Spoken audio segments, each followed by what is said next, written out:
Bom dia a todos. Hoje temos o nosso querido palestrante Bernardo, vou apresentá-lo, com o tema gratidão. Bernardo Monteiro de Castro, psicólogo clínico, um dos títulos mais importantes, ele é membro do GMW, certo? É isso mesmo. E tem pós-doutorados em psicologia do desenvolvimento humano e resiliência, e em literatura e subjetividade pela Universidade de, como eu falo, Cincinnati. Cincinnati. Ok. Bom, então, Bernardo, a palavra é sua, por favor. Muito obrigado, minha amiga tão querida, e tantos outros amigos e amigas muito queridos também presentes aqui. Agradeço muito. É, eu, é um tema para mim que, que foi um pouco difícil escolher, mas ao mesmo tempo eu tenho algo sobre o qual eu queria falar há muito tempo. Hoje em dia, tudo é gratidão, né? Então fica meio difícil a gente guardar uma ideia de aprofundamento teórico, clínico e, do meu ponto de vista, até existencial sobre esse assunto, mas é algo que me toca bastante na vida e, se der tempo, no final eu vou falar um pouco da minha própria experiência, algumas questões da minha vida que me fizeram me sensibilizar demais com o termo propriamente dito. Eu acho que é uma das grandes virtudes que o ser humano pode ter, e é das virtudes talvez a mais desconectada, vamos dizer assim. Por mais que a gente fale muito sobre gratidão hoje em dia, a gratidão, conforme eu pretendo apresentar adiante, é um afeto que é dos mais despretensiosos em relação a ter que ser retribuído. É paradoxal, mas eu vou ver se eu consigo passar isso para vocês. Eu vou compartilhar a tela e ver se. Só um instante. Então vamos lá, aleluia, né? Aleluia. Então vamos lá. Como eu estava falando, então é uma experiência para mim muito interessante, e o Sérgio estava falando, né, da Melanie Klein, Viés de Gratidão. Eu acho um texto espetacular, acho que é um desenvolvimento teórico, clínico estupendo, e felizmente não sou só eu que acho isso. E, e quis falar, inclusive, porque o próprio Winnicott ele tem uma divergência muito grande com a Melanie Klein nesse aspecto, né? Não só nesse aspecto, mas inclusive eu acho até que principalmente nesse aspecto, porque é um divisor de águas, no meu modo de entender, na teoria da Melanie Klein, quando ela, no congresso lá, acho que foi Genebra, né? Lá foi na Suíça, ela apresenta esse texto dela. Mas nós vamos começar aqui sobre origem, significados e desdobramentos linguísticos do termo gratidão, que vem desse elemento compositivo do latim grat, que permite, é um antipositivo, né, que geralmente se coloca antes de outros de outras referências linguísticas, de outros signos, de outros significantes, para formar várias e várias e várias palavras no próprio latim e depois nas línguas ou neolatinas ou românicas, dependendo do nome que se quiser dar para isso. Mas o que eu acho fundamental esclarecer, já na origem latina do termo, é que esse termo ele tem um sentido ativo e um sentido passivo. E isso, para mim, é a base do que eu quero argumentar com vocês hoje, tá? Então, o sentido ativo desse grat, que vai formar palavras que a gente vai ver daqui a pouco, gratidão, gratuidade, graciosidade, graça e assim por diante. No sentido ativo, ele é quando eu me sinto envolvido com isso, com uma ação ou reação minha. Então, eu me sinto reconhecido, eu me sinto grato, eu me sinto agradecido e ajo em relação a isso. Ou seja, eu ofereço uma experiência ou eu compartilho uma experiência ligada a algo que está ligado ao que é grato e todos os desdobramentos desse termo. E o sentido passivo, ele é quando eu sou acolhido com um favor ou com um reconhecimento. Então, é, quando alguém age e eu sou incluído nisso, mas de modo que eu não sou o ator, eu não sou o protagonista dessa atividade. Então, gera-se uma experiência agradável. Então, esse grad do agradável, ele tem a ver com graça, né? Por mais que tenha se tornado um D, mas ele vem desse T de graça. É algo deleitável, algo que traz um prazer, que traz um bem-estar. Mas é algo que age sobre a pessoa, por isso a pessoa está em uma condição passiva. No latim, a gente tem essas condições aí, ou perdão, de do que seria gracia, que é o substantivo principal a partir do qual os outros vão ser construídos, né? Com esse radical, né? Com esse elemento de composição grat. Então, gracia, no latim, reconhecimento, agradecimento, favor. Me conceda uma graça, né? Ou seja, me conceda um favor. Benevolência, graça, beleza, perdão, vênia. Então, todas essas palavras, essa palavra graça, ela tem todos esses significados já no latim. Ah, em português, a gente vai ter, então, a palavra graça, derivada de gracia, do latim, que tem vários e vários significados. Por exemplo, favor, como a gente já disse, auxílio, algo que se concede, principalmente por alguém superior, inclusive Deus, né? Uma bênção, né? Então, Maria, cheia de graça, um dos sentidos para isso que se atribui é que ela é cheia de bênçãos, ou seja, ela foi agraciada com a principal bênção divina, que é a origem da vida, né? Deus seria, né, ou é, na questão da crença cristã, e também na judaico-cristã, considerando um monoteísmo, Deus ele é a origem da vida. E quando ele permite a uma mulher que é, gere a vida por si só, ou em si só, quer dizer, ela não teria tido uma fecundação física para poder ficar grávida, então ela é cheia de graça, ou seja, ela está plena da bênção de Deus, ela está plena da graça divina. Ela em si, exclusivamente em si, ela gera uma nova vida. Por outro lado, se a gente for considerar a graça como um fenômeno, digamos, que é ativo e passivo, conforme a gente viu anteriormente, Maria ser agraciada está numa condição passiva. Mas o fato de ela ser alguém que está em uma condição de gerar a vida, ela está aí em uma graça ativa, ou seja, essa graça de Maria, ela é uma bênção quando ela é passiva e ela é uma beleza, uma elegância. Então a gente vai ver os próximos significados aqui, por exemplo, né?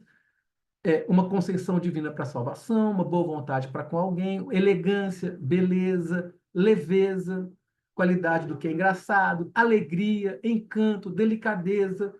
Essas últimas qualidades aqui, elas estão na condição de Maria em uma graça ativa. E aí, outros significados, benevolência, bom humor, né? Então, o que é engraçado, tem graça, né? O bom humor é engraçado, ele tem graça, ele é dotado de graça. A graça também é um fenômeno de te agradecer, dar graças a Deus, graças aos esforços dos pais eu consegui alguma coisa, o que significa também com auxílio de um agradecimento, uma boa vontade, um atrativo, um perdão, uma felicitação, um cumprimento, uma congratulação. Tudo isso é graça, tá? Ou seja, tudo isso está implícito na experiência de gratidão, seja uma experiência ativa, seja uma experiência passiva. E aí a gente tem algumas expressões, não é algo que é de graça, ou seja, gratuito. O que é grátis está ligado a uma graça. O que é gratuito. A palavra graciosa, gracioso ou graciosa, né? Gracioso, ele tanto está ligado a algo que é de graça, quanto está ligado a algo que é belo, que é sublime, que é leve, que é elegante. O estado de graça seria um estado sem pecado, sem pureza, ou seja, é a graça plena, no caso de Maria, né? Quando o latim graça plena, no português cheia de graça. Ou seja, ela está absolutamente pura. Entre outras coisas, porque existe essa ideia do, da, do sexo como algo que corrompe, né? E sem graça, né? Algo opositivo a isso tudo, como sem sabor. Então, você vai comer uma comida sem graça, que não tem um sabor marcante, né? É insípida. Ou sem graça, sem vivacidade. Conheci uma pessoa pelo Tinder, quando fui encontrar, totalmente sem graça, né? Sem vivacidade, não agradável, ou algo sem beleza, ou fiquei sem graça quando eu não consegui compartilhar a tela. Ainda bem que minha namorada veio me ajudar, né? Então, envergonhado, constrangido e assim por diante. Então, esse é o campo semântico sobre o qual nós vamos nos debruçar hoje. E para falar de gratidão, como o Sérgio antecipou, a gente vai falar sobre inveja e gratidão, né? A bem da verdade, a questão da gratidão na psicanálise começou bem pela Melanie Klein, né? Aqui naquele dicionário de psicanálise, Rudinesco e Plon dizem que a inveja é um termo introduzido por Melanie Klein. Veja só, a inveja foi introduzido por Freud, né? Mas aqui nesse caso ela está falando da inveja kleiniana, da inveja da teoria kleiniana, porque Freud fala da inveja do pênis, antes de Melanie Klein falar dessa questão da inveja. Só que a Melanie Klein vai falar de uma inveja nas experiências precoces do bebê, né? Então, aqui, introduzido por Klein em 1924, para designar um sentimento primário e inconsciente de avidez em relação a um objeto que se quer destruir ou danificar. A inveja aparece desde o nascimento e é inicialmente dirigida contra o seio da mãe, na posição esquizoparanoide ou depressiva. A inveja ataca o objeto bom. Isso é uma coisa importante, eu vou detalhar um pouco, tá? Para dele fazer um objeto mau, assim produzindo um estado de confusão psicótica. Bom, aqui eu acho que já começa a grandeza da complexidade e da genialidade da Melanie Klein. O que é inveja, também ao pé da letra? Esse in quer dizer não, neste caso, né? É, é, a, é a insuportabilidade de ver, tá? Inveja quer dizer não conseguir ver. Por que eu não consigo ver? Porque isso me destrói, isso me dilacera, isso me aniquila, isso me ameaça. É, as pessoas falam assim, inveja boa, né? Inveja branca. Não, porque a gente, no uso da língua, a gente vai usando sinônimos e palavras com sentidos próximos, tornando-as como sinônimos. Mas, é, estritamente dizendo, a inveja não é você querer ter. A inveja é você não suportar que o outro tenha. Você não suportar que isso exista. Isso é inveja propriamente dita. E, no caso da Melanie Klein, o que ela vai dizer é que o bebê experimenta esse seio bom. Quer dizer, esse é o meu modo de entender a teoria da Melanie Klein. Tá? O bebê experimenta esse seio bom. Esse seio bom traz um prazer muito grande para o bebê. Mas o bebê não consegue manter em si esse prazer que o seio traz. Tanto o prazer da alimentação e da repleção, né, da barriguinha cheia, quanto o prazer do contato físico que o ato de amamentar propicia, não só na região orofacial, em função da libido oral, mas todo o acolhimento, toda a experiência que o bebê tem quando é amamentado pela mãe. E isso implica uma quantidade de experiências perceptuais, ou seja, os órgãos do sentido são todos estimulados. A mãe fala, o bebê no peito ele pode sentir a pulsação da mãe, o calor da mãe, o cheiro da mãe, o sabor do leite, né? O acolhimento que a mãe traz para o bebê, a voz da mãe falando com o bebê, ou seja, todos os órgãos do sentido são estimulados, prazer, em geral, prazerosamente, né? Nem sempre, para o bebê nesse momento. Então, essa experiência desse objeto é uma experiência imensamente satisfatória, mas que não dura para sempre no bebê. E à medida que isso não dura, o que ocorre é que o bebê vai se sentindo angustiado, ele vai desejar esse seio novamente, esse seio chega e o seio sempre é prazer, o seio sempre é perfeito, sempre é satisfação.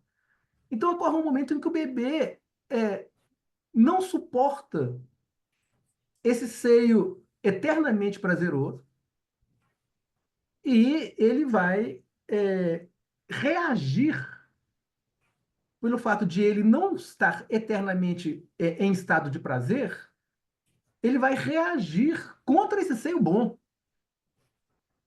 e vai provocar essa cisão, essa clivagem do objeto em objeto mau, projetando a sua angústia, projetando o seu mal-estar nesse objeto que, por mais que ele satisfaça, ele não é onipresente e ele não é plenamente não é um objeto pleno e permanente de satisfação. Ou seja, o bebê oscila o seu bem-estar e o seu mal-estar, oscila o seu amor e a sua angústia, e aí esse objeto vai ser um objeto invejado. Né? É claro que há pessoas aqui presentes que sabem muito mais sobre Melanie Klein do que eu, e, e vocês, por favor, assim que a gente abrir para o debate, vocês me corrijam. Muito bem. Então, a inveja para Melanie Klein tem as suas primeiras manifestações já no desenvolvimento precoce do bebê, muito antes do complexo de Édipo, né? Quando Freud vai falar da inveja do pênis da menina, que é o termo inicial clássico da inveja na psicanálise, que é a inveja do pênis. Ah, o termo gratidão surgiu, então, em 1957, né? Nessa apresentação da Melanie Klein, estupenda, acho que é Congresso de Genebra, também vocês me corrijam, por favor, e para definir a natureza interativa e dialética do dualismo amor-ódio. Então, veja, a inveja é uma experiência de ódio e a gratidão é uma experiência de amor. Seja uma experiência passiva, seja uma experiência ativa. Na perspectiva kleiniana, então, a existência de gratidão não permite que se imponha o menor limite à natureza invasiva da inveja. Veja, isso é muito importante saber. Ou seja, a gratidão é suficiente para que não se tenha inveja? Não. Ok? Então, a inveja seria uma expressão da pulsão de morte. direcionada para o seio bom. Este objeto exclusivamente bom frustra o bebê exatamente porque é capaz de satisfazer sempre. É um paradoxo, né? Por esse objeto ser capaz de satisfazer, eles frustram.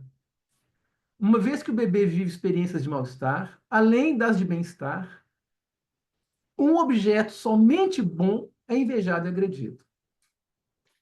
É esse mesmo objeto que, na sua permanência e bondade, permite o sentimento de gratidão. Então, é um desdobramento ainda mais interessante.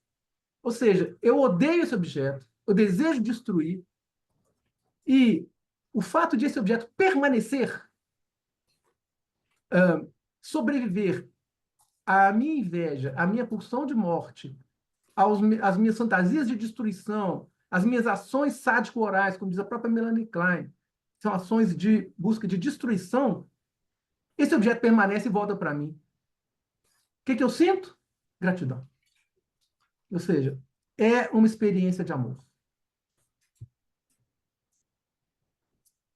Bom, então vamos dar um pulinho para o nosso amigo Winnicott, que também é um cara brilhante do meu ponto de vista, mas eu particularmente não acho ele tão brilhante quanto a Melanie Klein, embora eu prefira a técnica do Winnicott e acho a teoria dele essencial para trabalhar. Essencial, né? Inclusive por causa dele que ele está aqui. Então, é um cara espetacular.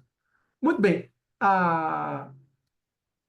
O Winnicott, quando ele tem um estudo especificamente sobre o texto Inveja e Gratidão, né, da Melanie Klein, do qual ele discorda. E ele começa discordando, e o ponto principal da discórdia dele, então eu vou ler aqui para depois comentar, né? Então, para ele, a ideia de uma pulsão de morte era rejeitada, e a inveja não deveria estar presente. Uma vez que o bebê não se diferencia do ambiente, não haveria por que surgir uma inveja em um período tão precoce. O problema, na verdade, segundo. Eu já vi algumas pessoas comentarem sobre isso, mas eu vi especificamente registrado pela Júlia Kristeva. A Júlia Kristeva tem um livro sobre a Melanie Klein, que também é maravilhoso, chamado O Gênio Feminino. E, e a Kristeva vai dizer que o problema do Winnicott é a ética puritana dele. E isso o prejudica em entender, aceitar, considerar a pulsão de morte. E é especificamente, pelo menos no argumento dele no texto, eu não sei o quanto de condições, digamos, da relação direta dele com a Melanie Klein, né? Não sei o quanto há de coisas envolvidas para que ele rejeite não só a pulsão de morte, como também essa proposta kleiniana dessa relação dual inveja e gratidão. Mas ele vai argumentar que. Ele vai argumentar, inclusive, o seguinte: ele vai falar, olha, até o Freud era um cara que aceitava rever as ideias dele. Então, para o Winnicott, Freud não estava convicto de que a pulsão de morte existiria. Eu discordo, tá? Mas o Winnicott usa esse argumento para combater a ideia da Melanie Klein de que a inveja existe precocemente e é uma expressão da pulsão de morte contra o objeto bom.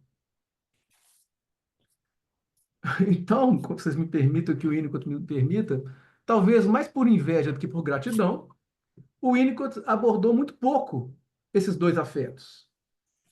O texto marcante da Melanie Klein e suas contribuições, que eu considero incrivelmente brilhantes, amor e ódio, inveja e gratidão, posição maníaco-depressiva, posição esquizoparanoide e posição depressiva ou maníaco-depressiva, e o Winnicott reconhece, aí sim, precisamos também considerar, o Winnicott reconhece como um conceito e, obviamente, um desenvolvimento teórico e uma aplicação clínica da maior importância, né? A questão da posição depressiva, por exemplo, nessa questão da pesquisa paranoide, posição depressiva, ele cita isso várias e Oi? várias vezes.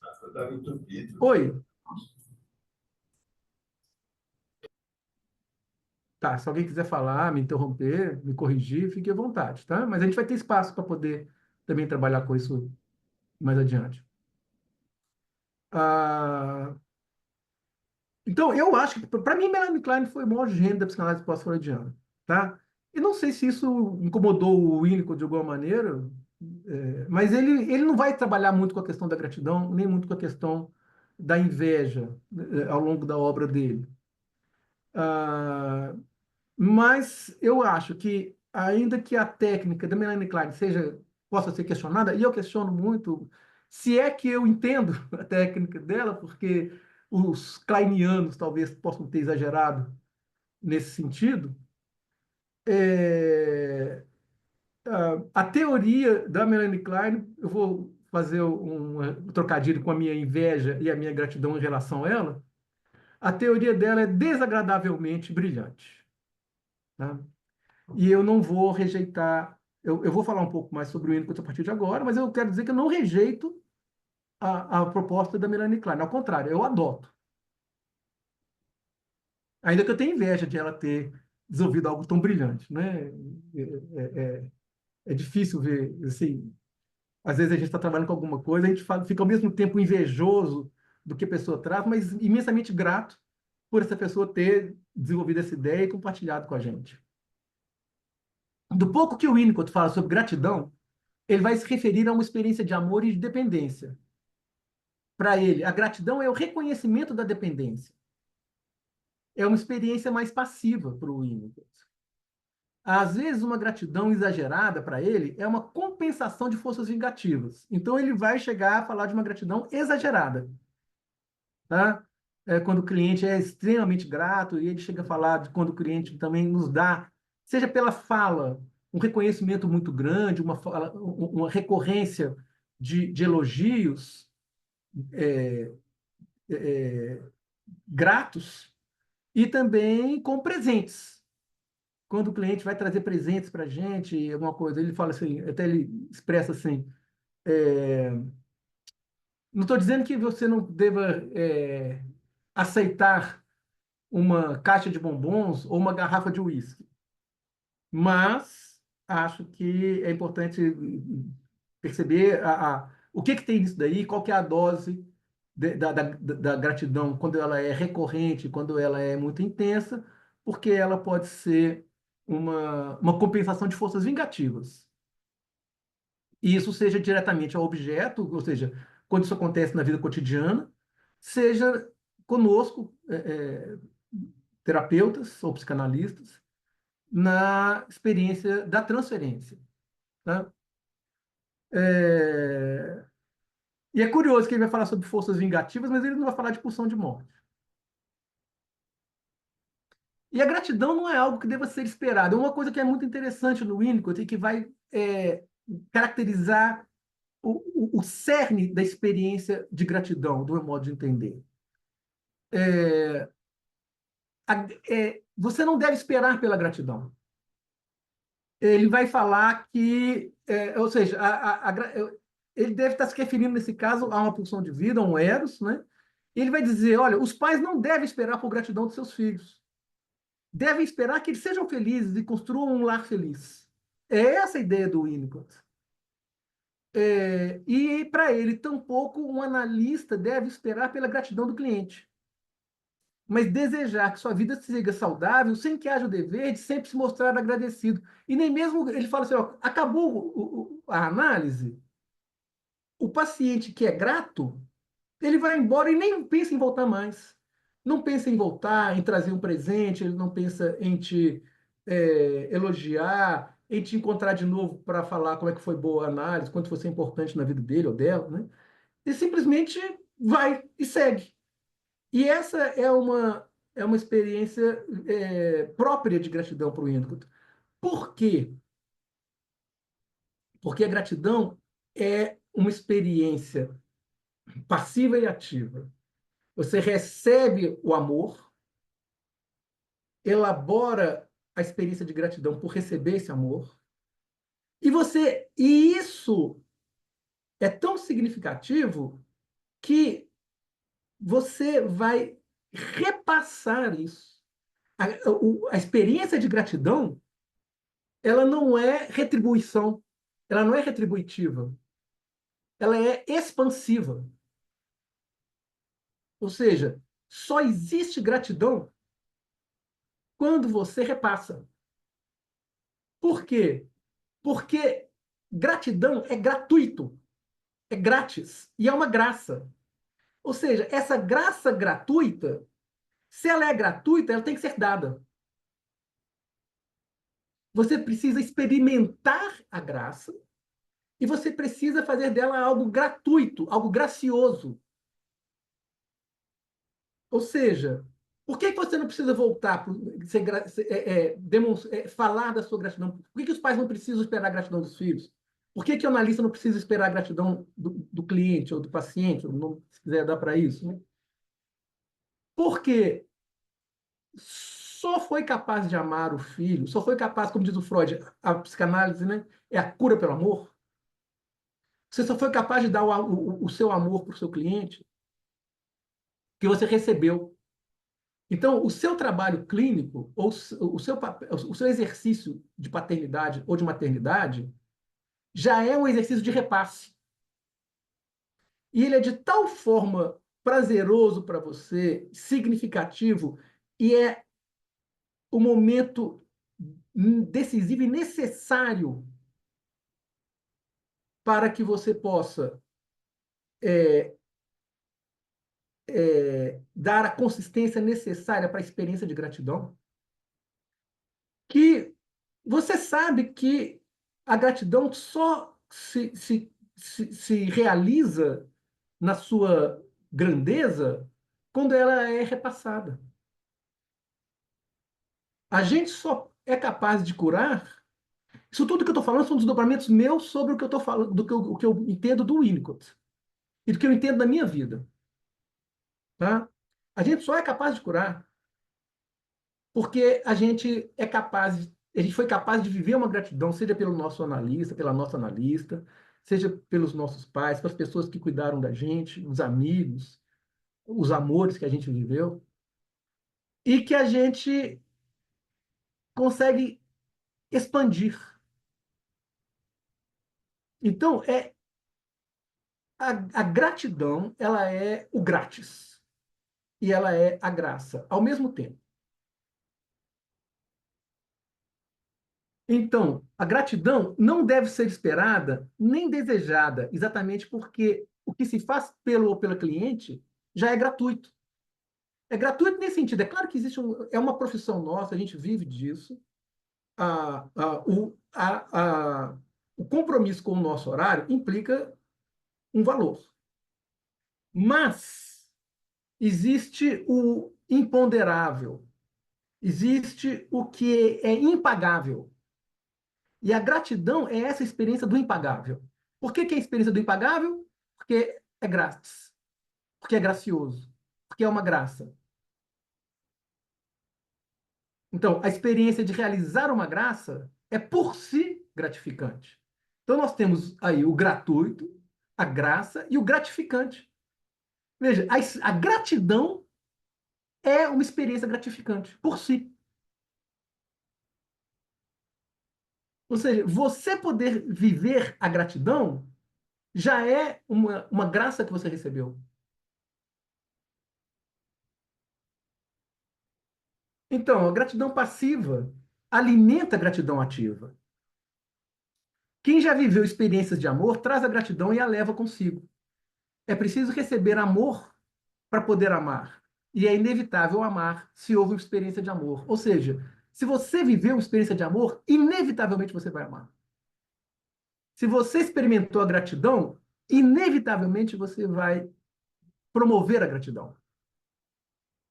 Isso não é algo que se escolhe, é algo inerente, uma vez que a experiência foi vivida. Oferecer experiências de amor, como é o caso da prática clínica, já é um ato de gratidão. Por isso, não há o que se esperar de volta. Ainda que nós, como analistas, vivamos experiências de inveja, contra-transferências, sejam eróticas, sejam agressivas, tudo isso. tá? Como a gente falou antes lá na questão da inveja da Melanie Klein, o fato de haver gratidão não impede que haja inveja, tá? Então, haver gratidão não é suficiente para que nenhum outro dos afetos que nós moralmente compreenderíamos como negativos ocorram. Eles continuam existindo dentro de nós. Apenas se sabe que haverá outros atos de amor e gratidão. Então, por que eu não quero nada de volta? Porque eu sei que isso vai ser repassado. Isso vai continuar existindo. A integração do objeto nunca é uma integração definitiva. Então, isso aí sou eu quem acha, tá? Ou seja, nunca há um objeto tão pleno, tão integrado, que faz com que eu nunca vou viver angústias, porque o meu registro de cisão do objeto nos primeiros meses de vida, ele permanece dentro de mim. Então, por mais que eu consiga saber que o objeto ele pode ser integrado, e isso permite a mim que o meu ego também esteja integrado, isso não quer dizer que os outros registros não estão dentro de mim. Consequentemente, não existe a minha referência de objeto não vai ser unicamente de um objeto totalmente integrado. Por isso, o Winnicott vai falar, por exemplo, de dependência absoluta, dependência relativa e rumo à independência. Por que rumo à independência e não independência plena? Porque não vai haver uma condição em que, para o sujeito, o objeto ou os objetos serão sempre plenos, e nem para o próprio sujeito ele vai ser sempre pleno. Então, a integração do objeto ela não é definitiva, ela não é plena, ela é suficientemente boa do meu modo de entender. Se você consegue uma integração suficientemente boa do objeto, isso está muito bom, porque você vai ter uma integração suficientemente boa do ego também.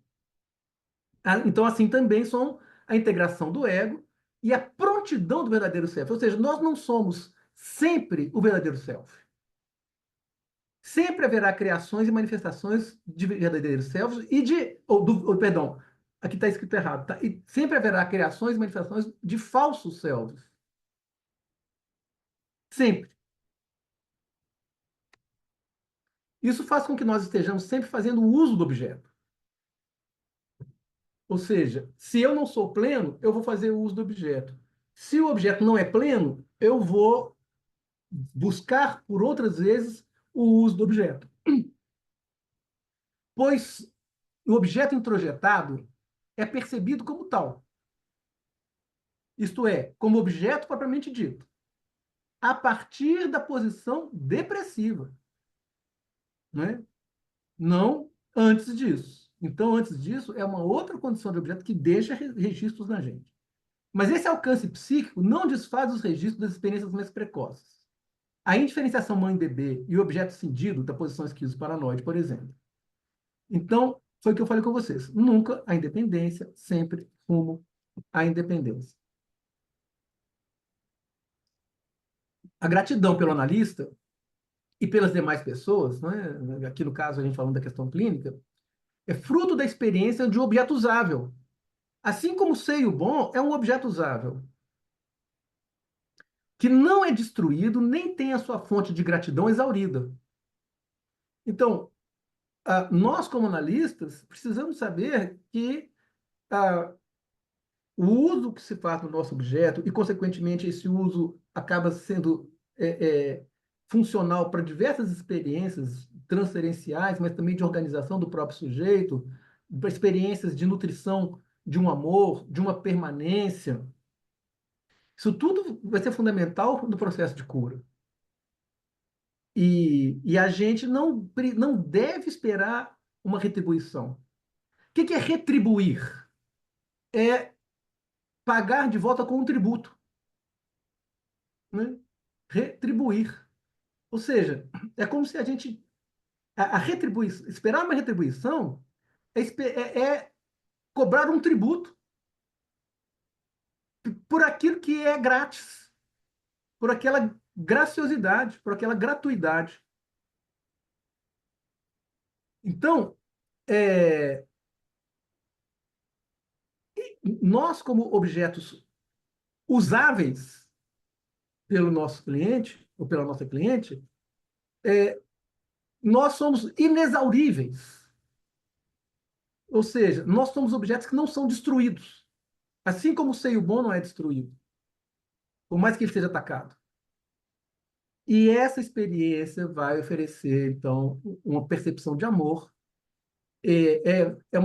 Nós seremos suficientemente permanentes. Nós vamos nutrir e oferecer prazer, justamente porque nós permanecemos inteiros. E a gente não reage nem com retaliação, nem com cobrança. Ou seja, não existe uma retaliação. O que é retaliação? A lei de talião. Né? Taliar, retaliação, a lei de talião, olho por olho, dente por dente. E nem cobrança, ou seja, a gente não exige uma retribuição. Nós não queremos nós não vamos impor um tributo. Esse objeto, então, participa de uma experiência de gratidão, dotada de todas as experiências fundamentais. Então, vamos ver como é que é, quais são as condições fundamentais da experiência de gratidão. Uma provisão ativa, caracterizada pelo que é grátis e gera o desfrute passivo de se sentir grato. É uma experiência que envolve os afetos e o mundo físico. E dois, o ato da graça. Uma condição sublime que gera uma vivência de agraciamento, uma experiência de representações psíquicas que qualificam o sujeito e o objeto por meio da ligação do sujeito com o objeto. Então, a gente vai ter, eu fiz um esqueminha aqui, que é o esqueminha da gratidão ativa e o esqueminha da gratidão passiva. Na gratidão ativa, algo é gratuito, é grátis, é oferecido, e eu fazendo isso, eu me sinto em condição de graça. Entende? Quando eu exerço a gratidão, isso é para mim algo, é como se eu estivesse em estado de graça. E a gratidão passiva é eu me sentir grato, ou seja, a gratidão passiva vai gerar em mim esse sentimento, porque alguém agiu graciosamente em relação a mim, e isso me agracia, usando as palavras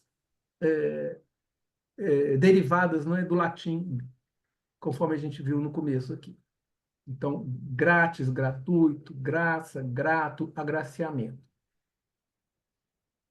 A gratidão é essa experiência de um ego nutrido de amor por um objeto estável, não pleno, não é? Não pleno. Objeto estável, de modo que o ego se sinta igualmente estável e dotado de amor, para ser capaz de ocupar o lugar de nutridor de amor. Então, o ato de desprendimento do sujeito grato é o uso do agraciamento para o exercício da graça, por ter merecido o amor gratuito. Assim, vemos que o cliente grato segue sua vida e raramente retorna para falar de sua gratidão, mas a manifesta caso ocorra de encontrar novamente o analista ou analista. Aquela pessoa que a gente deixou de atender há 20 anos. De repente, por acaso, em algum lugar, essa pessoa encontra a gente. Ano passado eu estava ou no começo desse ano, fui comprar uma agenda, estava no lugar que vende agenda, obviamente, e estava na fila, daí alguém bate atrás de mim assim. Ei, Bernardo, você se lembra de mim? Uma ex-cliente minha, que eu já havia pelo menos uns 10 anos que eu não a encontrava. E eu fui, claro que me lembro. Ela me deu um abraço, né? super feliz. Ai, que bom te encontrar aqui. Era começo do ano, que desejo um ano muito bom para você e tal. Ela nunca tinha voltado para me falar essas coisas, para querer um abraço, nunca tinha mandado mensagem para desejar para mim começo de ano. Aí quando ela me encontrou ali, ela demonstrou todo esse carinho, todo esse amor, toda essa gratidão. Aí ela foi lá, estava com um sobrinho lá comprando alguma coisa, ela seguiu com o sobrinho e eu segui para a fila do caixa ali para pagar pela minha agenda e nunca mais a vi, tá? Então, essa experiência ela permanece, por mais que a pessoa não retorne para poder falar dela, mas ela está repassando isso. Eu tenho certeza que o que ela manifestou ali comigo, ela repassa. Talvez até estivesse repassando isso para o sobrinho dela naquela hora, por exemplo. Não sei, me ocorreu agora. Então, o cliente não precisa voltar, não precisa mais falar disso. Não se sente em dívida, posto que esse amor, né, ou seja, a psicanálise é a cura pelo amor, é gratuito. Todo amor é gratuito. Amor é gratuito. O cliente ou a cliente segue a vida graciosamente. Viver com sua saúde psíquica possível e ser capaz de amar é sempre ser grato. E eu vou para algumas considerações finais aqui. Deixa eu ver, nós já passamos das 11 horas, né? Ah, existe uma condição da gratidão na sua relação com a inveja, que é essa relação, então, de Eros e pulsão de morte. Gratidão é o uso criativo do meu modo de entender, aplicando mais a questão, a teoria winnicottiana. A gratidão é o uso criativo do espaço potencial para poder oferecer seu amor gratuitamente. Não só o seu amor, como o que você tem de bom dentro de si. Tem a música do Milton, se não me engano é com o Fernando Brant, não tenho certeza, chama Milagre dos Peixes, que eu acho maravilhosa, que ele fala, eu tenho esses peixes e dou de coração. Eu tenho essa mata e dou de coração. É, dar de coração é perdoar também, curiosamente, né? Mas a questão é, por eu ter isso dentro de mim, e isso ser algo que é reconhecido em uma existência de profusão,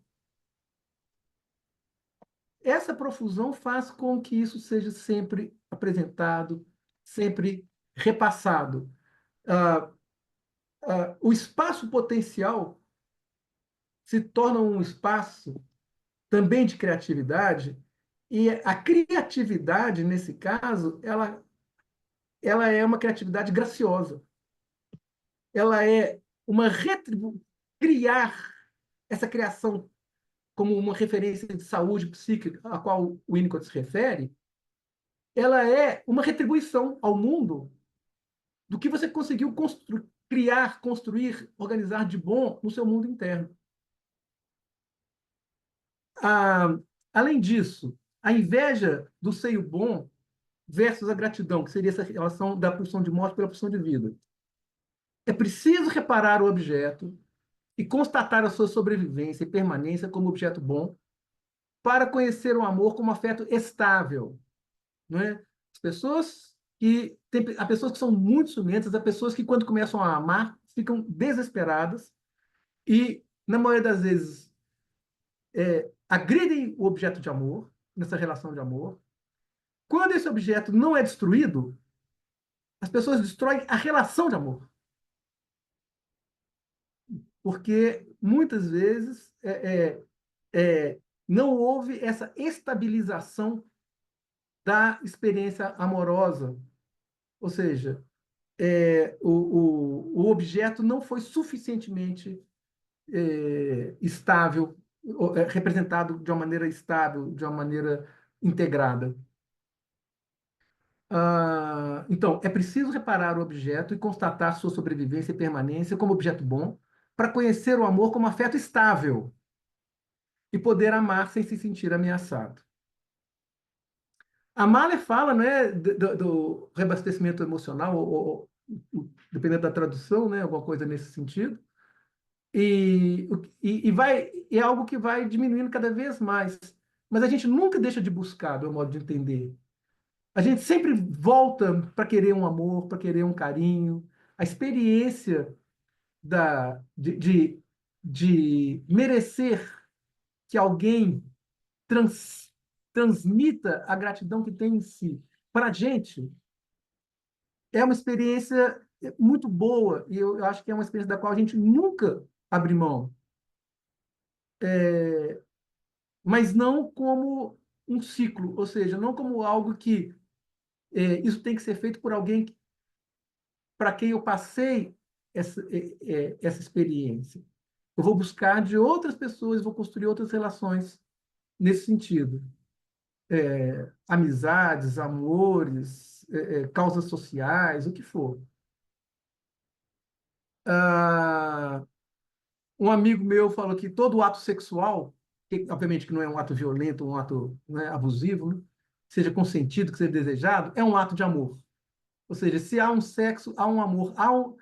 Quando há um acolhimento, quando há um desejo, quando há um encontro de corpos, há algum amor ali, né? Ou seja, existiria uma sinonímia entre fazer sexo e fazer amor. E, e essa experiência, do meu modo de entender, um ato sexual, ele culmina, ou, embora ele culmine no orgasmo, ele se desdobra em experiência de gratidão. Ah, lembrar também que nós temos inveja e que a gente tem inveja do cliente transferencialmente, inevitavelmente. Isso é uma falha narcísica e isso mostra o quanto que os objetos não são plenos e quanto que o ego também não é pleno, né? Ah, eu vou contar rapidamente um sonho de uma cliente, já mencionei uma vez ou outra, já em outras situações.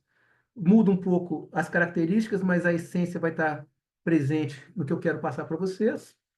Uma cliente em um relacionamento abusivo, que sonha que que foi sequestrada e que é cativa, é como se fosse uma escrava sexual em em um país distante. E, de repente, um homem chega lá e a compra desse, desse senhor dela, né, desse homem que a mantém ali em cativeiro, que a mantém como uma escrava praticamente, e a leva embora desse país, está trazendo ela de volta, está levando ela para o país onde ele mora, e ele não faz nada com ela, ele não deseja nada nela, e ela vai, a cada etapa desse trajeto com esse homem que a comprou, ela vai mudando a ideia de que ela seria transformada em por ele, novamente, em uma escrava sexual, ou em uma pessoa submissa sexualmente. E como isso não vai acontecendo, ela vai começa a desejar, ao ponto em que, ao final do sonho, ela quer ter uma relação sexual com esse homem, né? Eu entendi que era uma relação de transferência erótica, e que o fato de não precisar haver uma concretização sexual na retribuição desse amor, pelo fato de ela poder sair do lugar em que ela estava nessa relação abusiva e não estar mais vinculada nem à relação, nem ao homem com que ela estava, isso trouxe a ela um sentimento de gratidão muito grande. E isso foi representado no sonho como uma transferência erótica, como o sexo como gratidão, especificamente. E de tal maneira que ele não precisou ser realizado, que é curioso, né? Como eu falei com vocês, a gratidão é uma experiência que vai adiante. Ela não é uma experiência de retorno. Ela é uma experiência de propagação. E eu vou contar para vocês o mais rápido possível por que que eu quis também falar sobre gratidão e o que que me trouxe muita atenção a isso. Rapidamente, eu tive uma infância com vários problemas na minha família, problemas de saúde muito graves, que trouxe danos significativos para a dinâmica afetiva da família. E quando eu estava ao final da infância, passando para a adolescência, eu um irmão morreu e, ao mesmo tempo, e em seguida, meus pais se divorciaram. Foi uma catástrofe, foi um monte de coisa grave. E, a partir disso, eu parei de aprender. Eu comecei a ter dificuldade de aprendizagem grave. E eu estava na quinta série, eu lembro que a morte do irmão foi no meio do ano.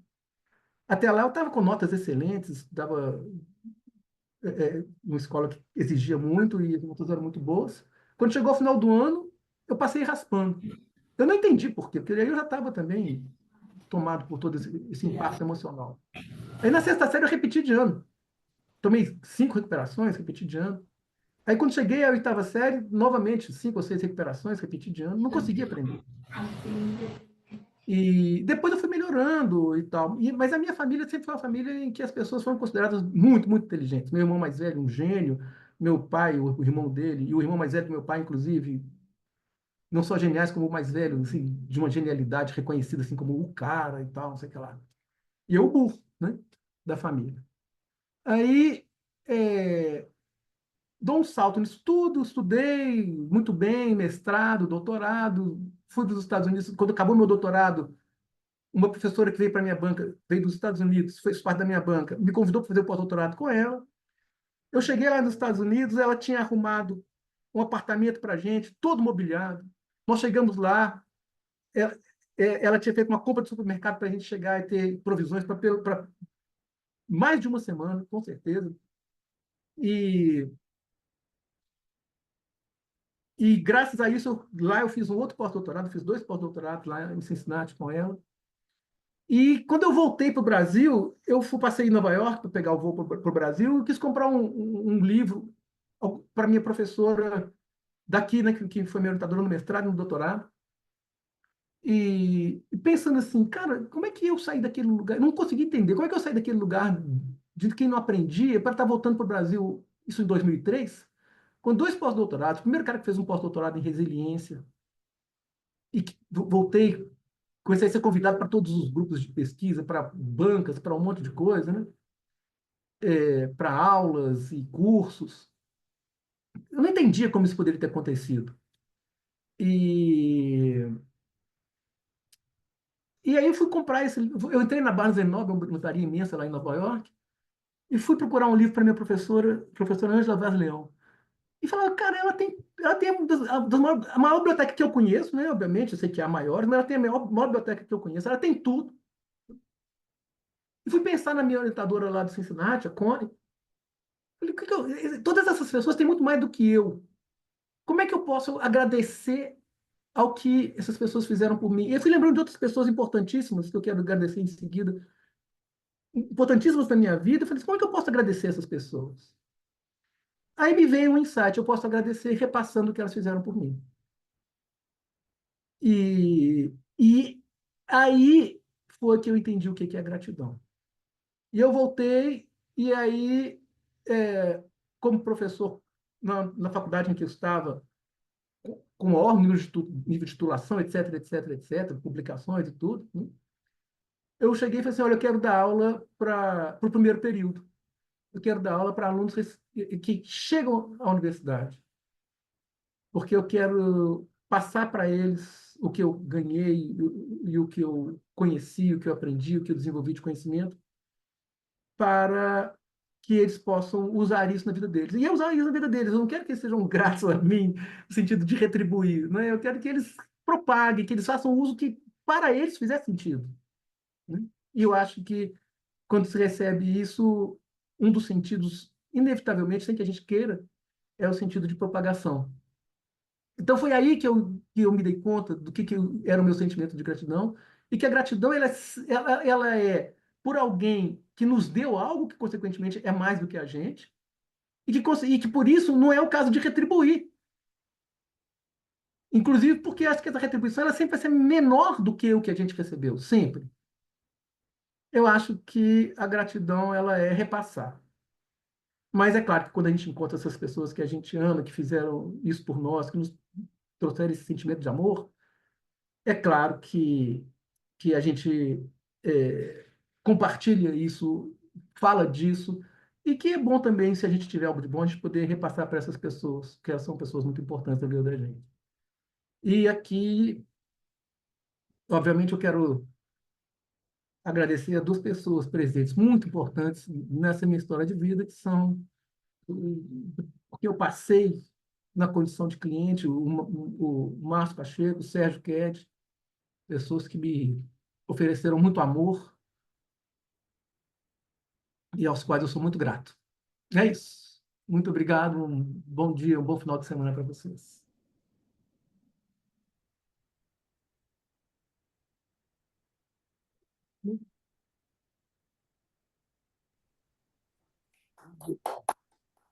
Muito bacana, muito bonito, bacana, muito bom. Só para não. Vamos dar uma respirada. Tem que respirar um pouco para Dar uma respirada. falar. Falando disso, Bernardo, outro dia eu peguei um telefone de um antigo professor meu, a Cristina e a Beth, conhece o Ângelo Pape, foi meu professor, assim, realmente de perto, na Santa Casa, convivi muito com ele, fui à casa dele no praia. Ele é um grande clínico, foi um grande clínico, está vivo ainda, está bem. Quando ele viu que eu estava ligando para ele, ele respondeu para mim o seguinte: vou desligar, eu tenho que me refazer desse telefonema, daqui um pouco eu te ligo. Então, passou uns 20 ou 30 minutos, ele me ligou, entende? Eu tenho que me refazer desse esse impacto afetivo aqui. Né? E você fez isso comigo agora, né? Sabe? Ou seja, realmente, também vou depois eu conto a história do Bernardo. Né? Eu tenho ele hoje como um dos grandes amigos, né? Mas mais do que isso, ele é de uma bondade. Eu tenho tentado trazer para as discussões psicanalíticas a bondade. E eu não encontro ninguém que tope isso. Né? Parece que só a maldade é psicanalítica, né? A bondade não é. Né? A bondade autêntica, a bondade assim, o respeito ao próximo. Sabe? Então, esse tema, eu não vou entrar em detalhes de Melanie Klein, né? Porque a Melanie Klein é uma visão que, para ter uma visão, as visões são pessoais, então eu não vou entrar aí. Né? Eu vou entrar na coisa mais importante desse período de inveja e gratidão, que é eu conseguir ver o outro como outro. Né? Que isso é que é a essência da posição depressiva. Né? Que é, de repente, quando a Melanie Klein fala, né, que o bebê percebe que aquele seio que frustra, que nega, é o mesmo que dá. Né? Então, ela tem uma ideia do objeto total, integrado. Né? Então, ela vai reparar aquele ódio que ele teve da mãe, né? E faz a reparação, e aí nasce a gratidão. Sabe? Isso é que é muito bonito, porque a essência de todas essas teorias, separação, individuação, de Winnicott, né? O Winnicott só não gostava da inveja, né? Mas era um grande, como você fez. Eu ia comentar que você deu uma visão winnicottiana, né? Da visão que ele tem da obra do Melanie Klein. E ele diz que a posição depressiva, que é isso, o que é a posição depressiva? É a vivência de que eu lesei quem eu amo, sabe? Né? E eu sempre lembro do Greenberg, que ele é argentino, quando ele fala das duas culpas, né? A culpa depressiva e a culpa paranoide. Né? A culpa depressiva é porque eu percebo que eu lesei o outro. A culpa paranoide é porque isso se volta contra mim. Né? Então, o psicopata é culpa paranoide. Ele só sente culpa se a coisa se voltar contra ele.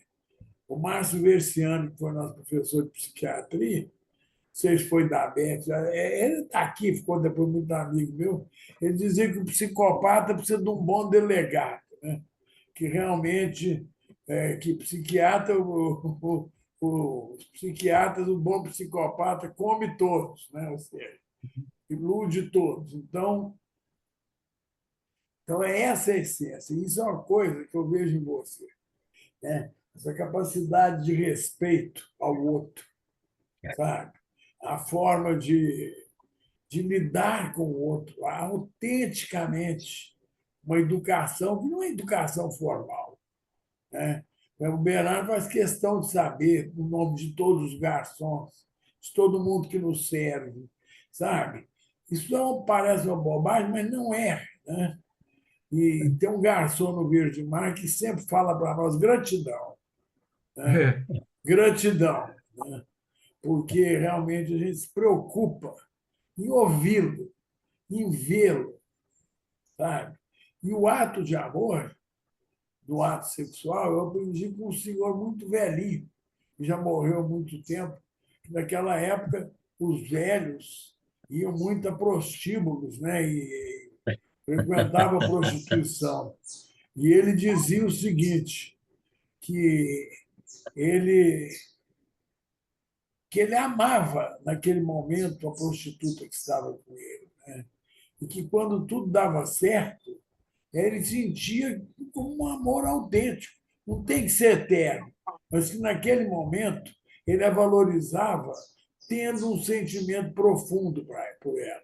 Não era algo de só descarregar na mulher, né? Ou seja, de ir lá e isso dignifica o objeto. Então, eu nunca vou esquecer desse homem me falando isso, né? Da beleza que eu senti na fala desse homem, né? E ele, quando antes de morrer, ele escreveu algumas coisas, ele deixa uma mensagem de agradecimento às mulheres que ficaram com ele, né? Que ele, infelizmente, não pôde dar muito além para elas, além desse sentimento de gratidão, né? Por um momento de profundo amor, né? Então, você vê que, na minha época, Bernardo, tinha um poeta, não sei se você conheceu, o J.G. de Araújo Jorge. Era um sim, poeta popular, não era um poeta de primeira sim. linha, né? E ele dizia, tinha um poema dele que eu nunca esqueci, que quando esse homem me contou, eu lembrei desse poema dele e fui atrás, né? Que era assim: prostituta que foste, eu sempre te amei, porque o amor é como fogo, né? Purifica o que toca, né? Então, é muito bonito isso aí. Então, o amor é o motivo de gratidão, né?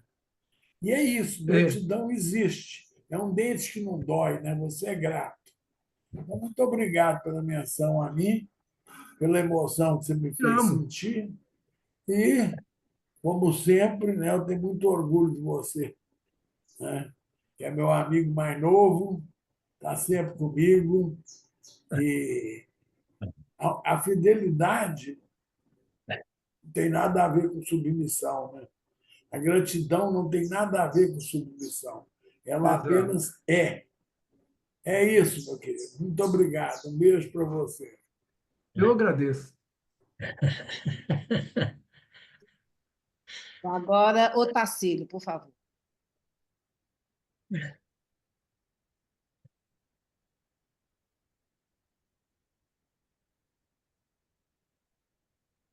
O microfone está fechado, Tarsila. Ele está ali na peleja, vai conseguir. É, Isso. gente, eu estou me sentindo tão leve, foi tão bom, a sua apresentação, Bernardo, assim que me deixa em estado de graça, sim, realmente.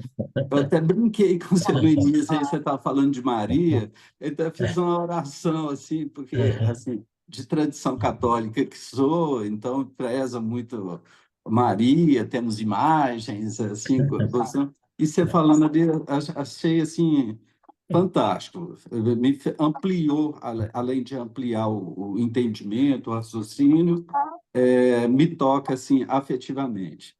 Uma fala que você quer dizer, eu já vi em outros lugares, em outros momentos, mas assim fui tocado também, talvez por esse sentimento. Assim, a psicanálise é a cura pelo amor. E a gente tem falado aqui muitas histórias pessoais e eu tive essa experiência de amor muito recentemente, de parentes, amigos, o momento que eu precisei, estava precisando, e fui muito tocado por isso, inclusive me faz refletir sobre a questão da minha prática clínica, né? Essa experiência de amor.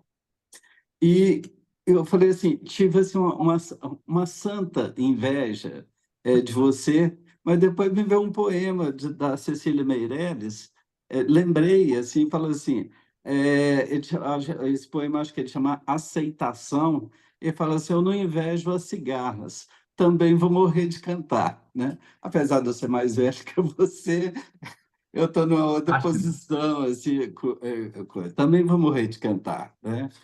Aí me deparei, assim, eu tenho algo com crase, eu tenho algo com crase, e parece, assim, não invejo as cigarras. Eu parei para pensar, eu escrevi as cigarras, ou seja, é algo dirigido a... Aí lembrei dessa questão que você coloca, da análise, como é que fala, da origem, essa conceituação semântica da palavra gratidão, e eu me lembrei assim, da gratidão sempre ter algo de identificação com o outro, né?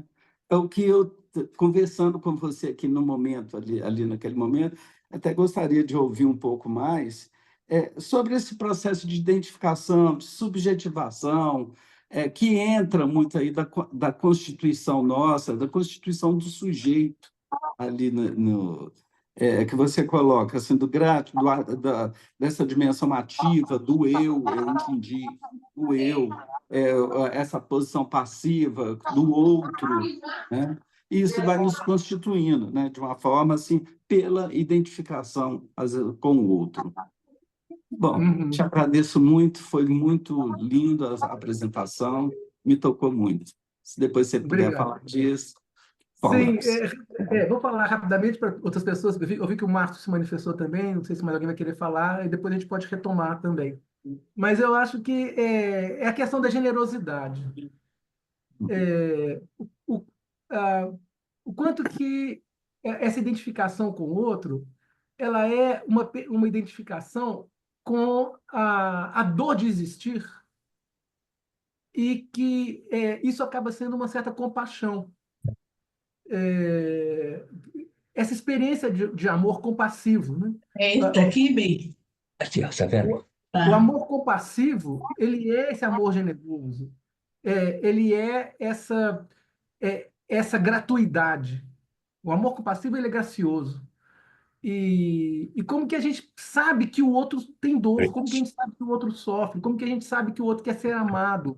Como que a gente sabe que o outro quer um olhar? Como que a gente sabe que o outro quer um lugar de dignidade? Como que a gente sabe que o outro precisa ter um lugar de quem é ouvido, quem é escutado, com exclusividade, com cuidado, com atenção, com disponibilidade para poder se ouvir também e se reconhecer uma pessoa que, no meio de tantas dores que vive, que inevitavelmente vai viver, como que essa pessoa, ela também é capaz de perceber que ela é capaz de amar. E nessa experiência, essa pessoa é grata. Então, eu acho que essa condição da generosidade, do amor compassivo, da graciosidade, isso tem uma cena. Há dois filmes. Aquele filme é, do Asas do Desejo, do Wim Wenders, que o original é O Céu sobre Berlim, né? Em que o anjo ele quer virar gente, e vira, né? E há no Blade Runner uma cena em que o cara que um dos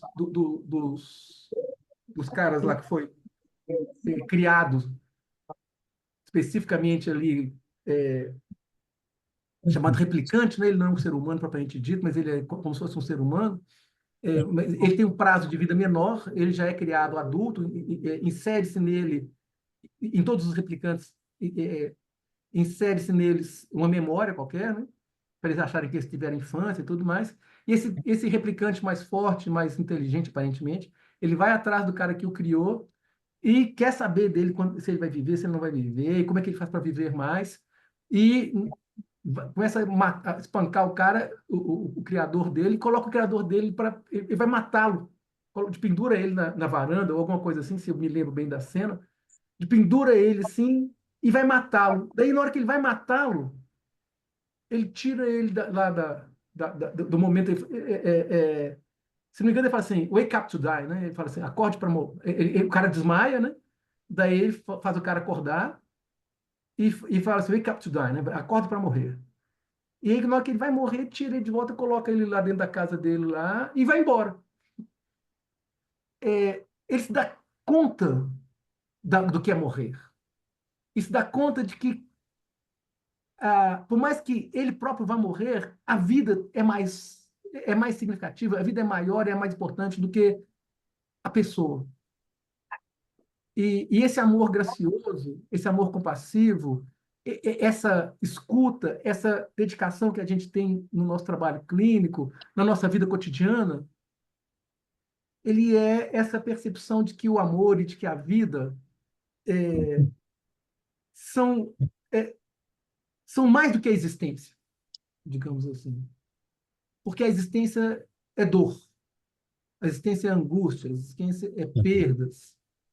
E você poder repassar o amor que você ganhou é você fazer uma ode à vida.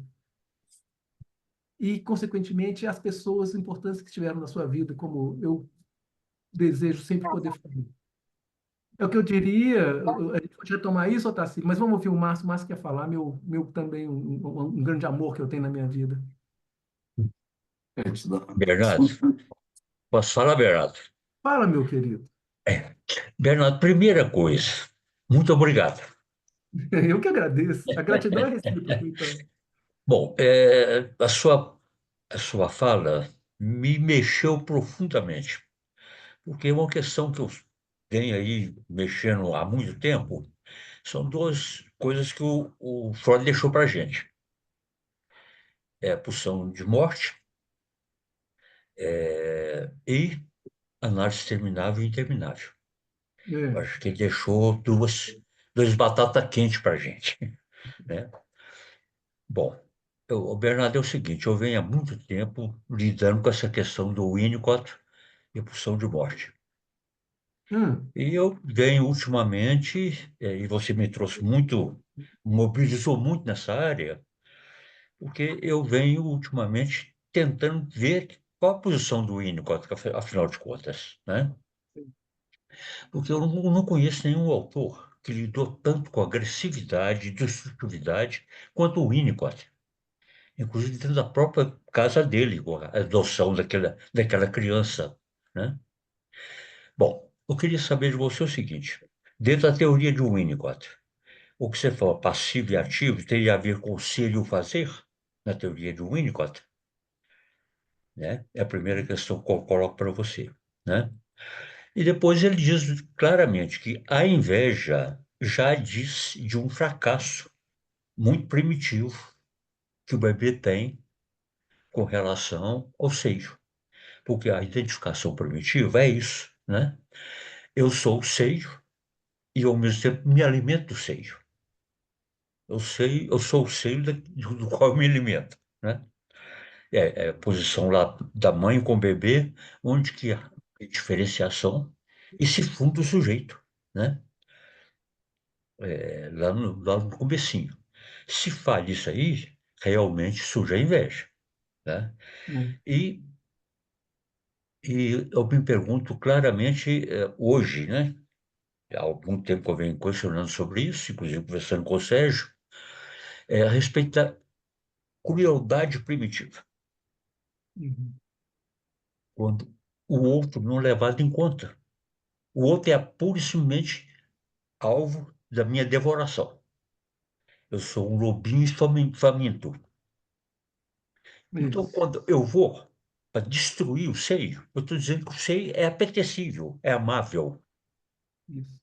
Se não está ali junto, que os teóricos falam de pulsão de morte, pulsão de vida. Se há sobrevida, como o Sérgio me falou, nós somos sobreviventes, né, Márcio? Quando nós tivemos problemas de saúde há algum tempo atrás, né? Nós somos sobreviventes. Se sobrevive, é sinal que a vida é mais do que a minha destruição. Isso. Se eu apeteço o seio, eu tenho necessidade de destruí-lo. É porque ele é amável. Ele é destruído, mas ele tem vida. Ele está aí disponível de novo, né?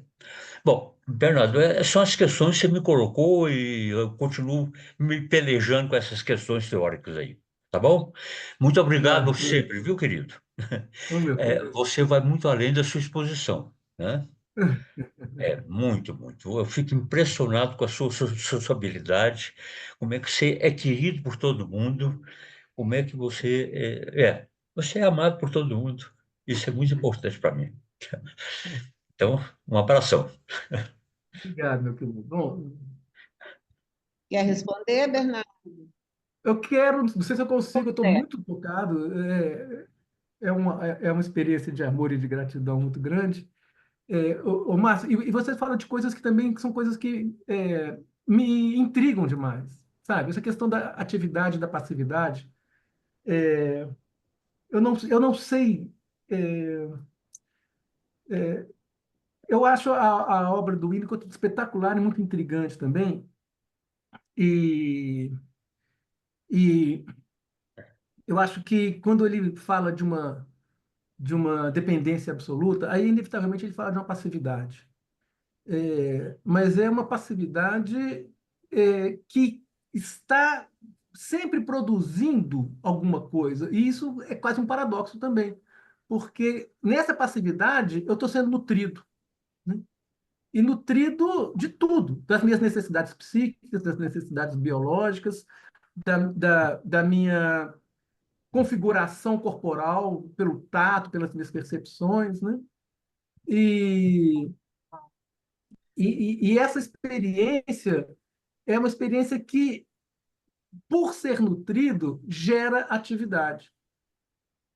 Mas quantas vezes a nossa condição psíquica saudável vai nos levar a gente não reagir? E não só não reagir, seja porque uma agressão ou um desrespeito, o que é que seja, não merece essa reação, porque a gente foi suficientemente nutrida com, de, com uma consistência para que essas agressões não sejam ameaças para a nossa integridade, mas também quantas vezes a gente não precisa reagir e a gente se coloca, entre aspas, numa passividade quando a gente ama. E esse amor não precisa ser dito, não precisa de atos, ele é. Então, muitas vezes a gente não vai agir, outras vezes a gente não vai agir porque a alegria de estar em um ambiente em que os outros agem é uma experiência em que a gente está sendo nutrido pela beleza do ambiente, pela graciosidade do ambiente, pela alegria que os outros compõem, pela inteligência que os outros têm, que a gente admira. Então, eu acho que a experiência de passividade, de atividade, eu não vou conseguir responder a sua pergunta, eu já te falei desde o começo e vou concluir isso, é uma experiência de uma ocupação desse espaço potencial, é uma experiência de se lançar à vida, tendo havido uma incorporação e uma organização suficientemente boa do objeto. A presença do objeto como um objeto de amor e como objeto que, por mais que eu possa invejar e tentar destruir, ele permanece, me dá também a experiência de permanência. E isso me permite tanto ser passivo, porque ele não precisa ser nutrido, e eu não preciso mais ser tão nutrido assim também, nesses momentos, né? Não eternamente, nesses momentos. Como a atividade, a ação, ela, dentro do padrão saudável do Winnicott, ela é criativa e ela é espontânea, né? Ou seja, ela é a expressão do verdadeiro self. Então, essa atividade, porque tem a atividade do falso self, obviamente, que é extremamente neurótica, né? Ou tende a ser neurótica, e muitas vezes é muito. Mas essa atividade, ela é uma atividade, por ela ser criativa, ela é generosa. Por ela ser criativa, ela é graciosa. Ela é uma forma de fazer com que o mundo fique melhor, mais bonito. E isso é muito difícil a gente ver hoje, a nossa solidariedade com o que, principalmente por meio do Sérgio, com tudo que a gente vê acontecendo ali no Oriente Médio, né? E com tantas outras situações na África, no Brasil, né? Tanta violência, as pessoas sendo tão agressivas, tão perversas. A despeito disso tudo, a gente se unir, a gente se encontrar, a gente oferecer coisas legais, isso é uma atividade criativa e generosa, e é um ato de amor. Eu vou passar para o Sérgio levantou a mão, mas eu quero só mostrar, eu não tinha visto outras pessoas que estão aqui, também o Felipe está aqui presente, ou estava presente, eu não tenho certeza, que é um colega também, está aqui, Felipe Modenese, é um colega também de outros estudos que eu tenho, do Brainspotting, do MDR. Ele é psicólogo, mas é físico também, sabe demais de mecânica quântica, de muitas coisas. De vez em quando eu aprendo muito com ele, mas de vez em quando também a gente troca ideias. É um cara de uma bondade, é um cara maravilhoso também. Quero agradecer a presença do Felipe e apresentar ele para vocês, que é um cara de que eu gosto muito e de muita qualidade humana também. Meu amigo Sérgio, você está com a mão levantada aí, deve estar cansado com a mão levantada aí. Bem-vindo, viu, Felipe? Bem-vindo. Se o Bernardo gosta de você, a gente gosta também. Sérgio pede, você e depois a coordenadora quer falar. Não vou falar coordenadora. Eu tenho que falar, porque isso é uma coisa conceitual da mais alta importância. Porque tem coisas que não pode deixar passar, que não é questão de opinião, né? Que é uma questão assim. Quando a Melanie Clark foi atacada porque ela escreveu Inveja e Gratidão, ela coloca a inveja como primária. Essa é a diferença da Melanie Clark. E é aí que o Winnicott não aceita isso. Ele não fala nada contra a inveja, porque para Melanie Clark, o bebê, a inveja é a representação da pulsão de morte, do ataque, do ódio e etc. E é tão forte ou maior do que o amor, porque ele não tem elementos ainda para poder, então, reage à frustração de uma forma catastrófica. Essa é a teoria plantar. Então, um seio que falha, e é impossível um seio que não falhe, né? Então, o seio que falha é atacado, agredido. E ela ainda fala mais em diferenças entre os bebês, diferenças inatas entre os bebês. Então, tem bebê mais voraz, mais ávidos, mais agressivos, que choram de uma forma mais violenta. E isso é incontestável. Tem 1 bilhão de observações de bebês mostrando isso. Isso aí não é questão de eu acho, concordo, não concordo. O que o Winnicott fez foi valorizar o ambiente. Agora, isso nunca foi desmentido. As diferenças individuais, eu, toda vez que eu sou um winnicottiano de carteirinha, aparece alguma coisa que me conta que não, tem, sabe? Porque a maldade existe. E é sempre em função desse ódio primário que a Melanie Klein colocou como inveja. A Paula Reimer abandonou e também. O Winnicott, mas o Winnicott fala com muita parcimônia. E a minha opinião do Winnicott é que, por exemplo, ele nega 2 coisas importantes, que é o conceito de narcisismo, as falhas narcísicas gerando grandes agressividades, e impedindo gratidão, e que essa é misturada com a inveja. Mas o conceito é esse. Eu não queria deixar passar.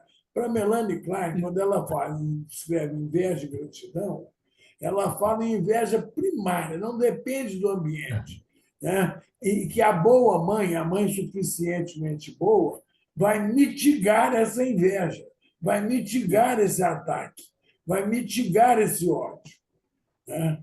E ela fala da mãe suficientemente boa. Ela não enfatiza isso na clínica dela, etc. Ela busca, só para terminar, e conceituar conceitos importantes. O objeto de amor é idealizado. E quando ele falha além da conta, ele passa a ser perseguidor. Por isso que o bebê responde com mais ataque ainda. Isso a gente vê na vida. Então, é esse conceito em defesa de Melanie Klein, né? Porque o que ela foi é isso. Não é questão de achismo. Ela disse isso, né? É o fundamental da obra kleiniana final é essa, né? E ela era intolerante. Quem não aceitasse isso podia cair fora da vida dela. Até terrível. Eu estou lembrando do meu amigo Flávio Neves, né, Marco? Ele Opa! era um kleiniano de raiz, né? Ele amava aquela mulher. Amava, amava aquela mulher com todas as forças. Então é isso, gente. Muito bem. É só para É isso. conceituar. Tchau. É isso mesmo, estou totalmente de acordo. E por isso eu quis colocar a Melanie Klein nessa apresentação e com o destaque de eu não questiono, eu acho brilhante. Eu acho que é exatamente isso. E ela foi brilhante organizando essas ideias e demonstrando como isso acontece, inclusive posteriormente na clínica. Exatamente isso. Bernardo, agora a Eita, querido. coordenadora quer falar. Fala, minha querida.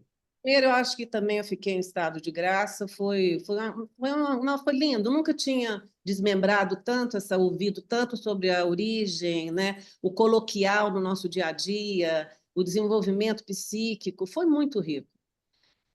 Eu vou pontuar, já tiveram várias coisas, já falaram também, mas uma coisa que o Márcio falou, que eu fiquei pensando, se é possível, né, a gente ter essa posição passiva, viver essa passividade, né?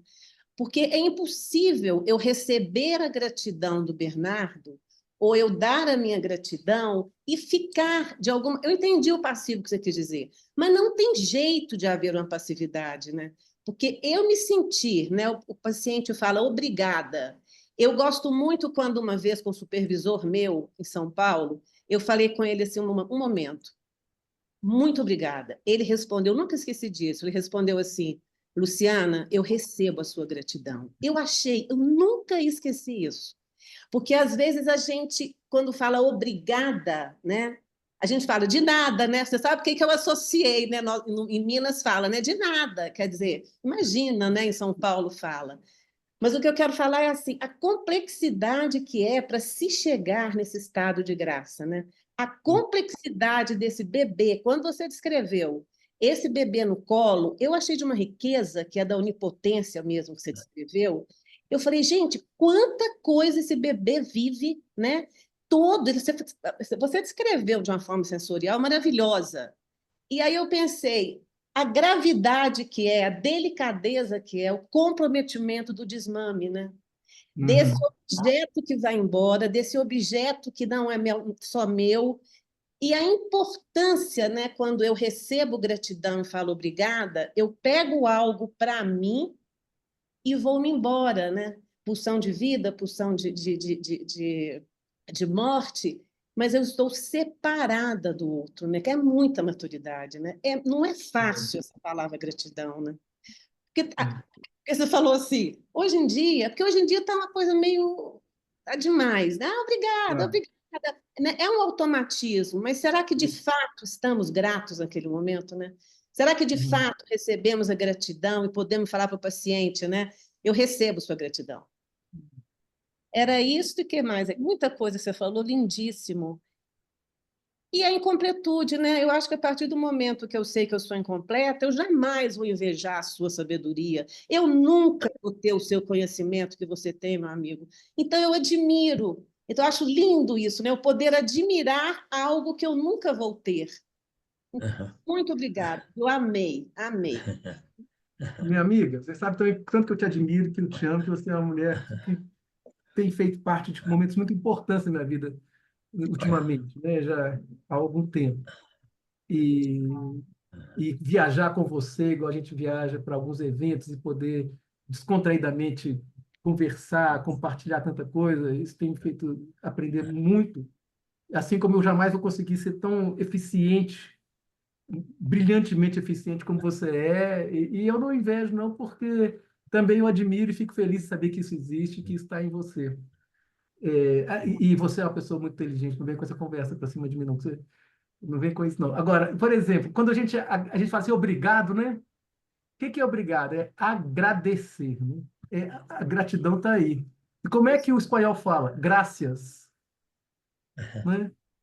Ou seja, olha, eu estou agraciado.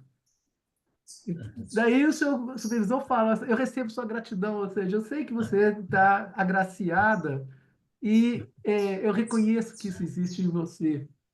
Ah, quando eu falei que muitas vezes esse amor incondicional ele tem a ver com perdão, rapidamente eu toquei nesse assunto, questão do perdão, mas é porque para perdoar é preciso ter gratidão pela vida. E quando na parábola lá, já que nós temos pessoas cristãs aqui, e no sábado que vem vai ser o sábado que no Brasil se homenageia Maria, né? Quando Jesus perdoa a mulher adúltera, o que ele fala com ela? Ele fala assim, vai e não peque mais. O que eu entendo disso? Olha, receba minha gratidão.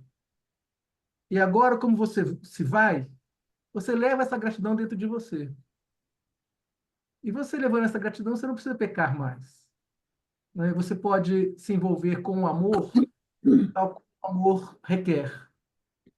E é isso que o nosso analista, o nosso supervisor, ou a nossa analista, a nossa supervisora, nosso marido, esposa, namorado, namorada, né? Também fazem com a gente quando a gente se despede, né? Assim, você vai e leva isso que eu recebi e que eu tenho para passar para você e que você vai repassar para os outros. É, essa experiência. Então, o graças, ou vai, segue a sua vida, não precisa voltar. Você não precisa ser grata a mim, voltando para mim. Você pode receber essa gratidão de não ter sido apedrejada e morta, igual seria a norma judaica naquela época. Você não vai ser morta, você vai agora para a vida. E leve, então, esse amor para a vida. E levando esse amor para a vida, você vai fazer dessa vida uma vida que tem gratidão e que repassa gratidão. Eu acho que quando a gente recebe esse amor dos nossos analistas, das nossas analistas, das pessoas que nos amam, a gente segue, né? E isso é muito bonito. É uma liberdade. Eu acho isso muito bonito. O amor, ele inspira liberdade.